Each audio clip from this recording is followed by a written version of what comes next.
Am I the a-hole for putting my coworker in the hospital and almost killing her?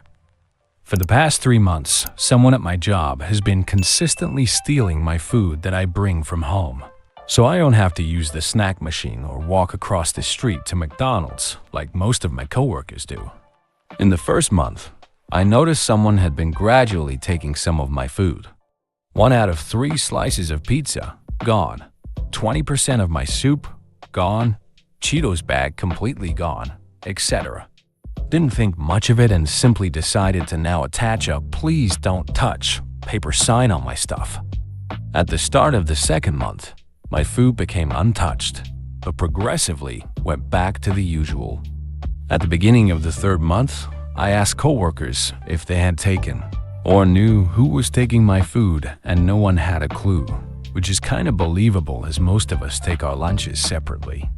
I decided to eat at McDonald's or go to 7-Eleven and stop bringing food, but then it started messing with my financial stability. 10 to 12 days a paycheck and sometimes even 14 consistently buying food. I decided to take matters into my own hands. My friend told me about a reel that she saw where a girl put laxative into her own food to see who the culprit was, and that's exactly what I did. What I wasn't expecting was for the girl, late 20s, to have an allergic reaction to an ingredient and ended up going to the hospital. After work, all of us went to visit her in the hospital, where we all talked about what happened, and I admitted to putting laxative into my own food.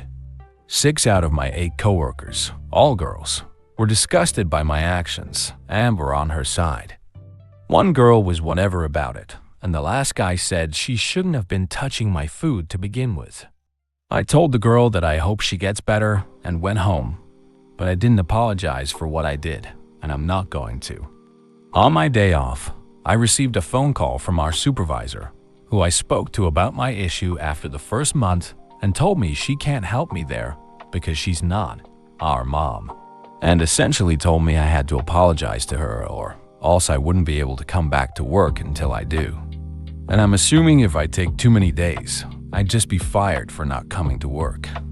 Update number 1. Just received a text from my supervisor telling me the coworker doesn't need to apologize, and it's up to her discretion if she chooses to apologize or not for stealing my food.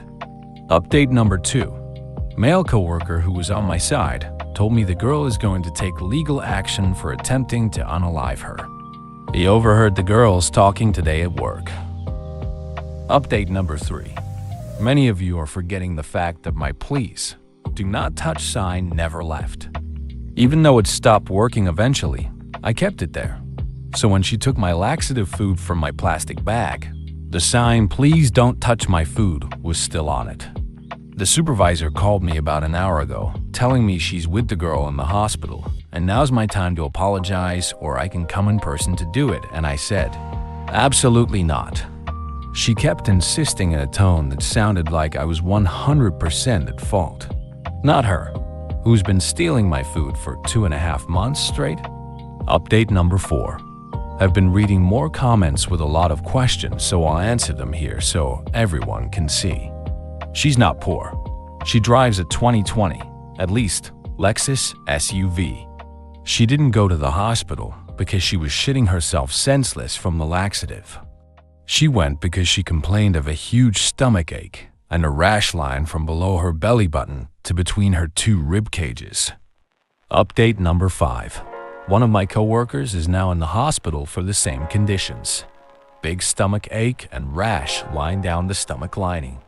Doctors are now certain it wasn't the laxative, as she didn't eat my soup compared to the first girl. Update number 6.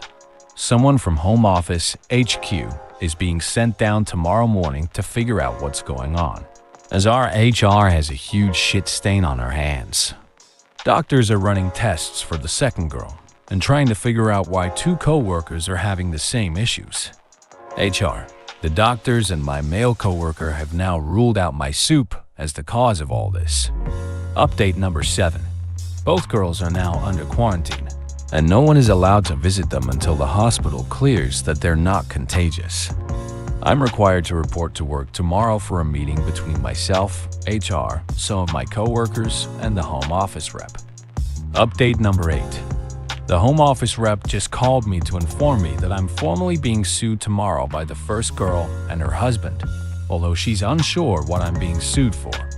I contacted a family attorney this morning, but he's currently out of town until next Monday, so I'll be speaking to him soon. I told him the gist of what's happening, including being sued for unknown reasons until I'm served my papers. Both girls are fine. Light diarrhea and the rash seem to be going away after giving them Benadryl, Pepto, and vitamins through an IV. Some people think they're on their deathbeds, although it's quite the opposite. From what my male coworker has told me, I wasn't the only victim of getting their food stolen by this girl. The only difference is I'm the only one calling her out on it. Update number 9. Finished my meeting with my supervisors and coworkers. The HR lady is now under investigation and has been put under temporary leave. The first girl will be fired by the end of the day, although I'm still being sued and we're still trying to figure out how they got sick. We're trying to talk to the second girl on what could have happened, but she doesn't want to say anything. Not long after, the first girl's husband was sent to the hospital and quarantined for the same symptoms as the other two. The doctors are 90% sure that whatever is causing this is transferable by bodily fluids. It makes sense for the husband to be sick in this case, but we have no idea how the second girl is sick. All three are now under quarantine. HR has been fired. First girl has been fired. HR lady is going to sue the company for psychological trauma and distress, according to my coworkers, LOL. Side note, I have yet to be served any papers. I've never been sued before, so I'm not sure how long this takes or if the girl has even started the process. HR only gave me a heads up yesterday that she's going to, not that she already has. Update number 10.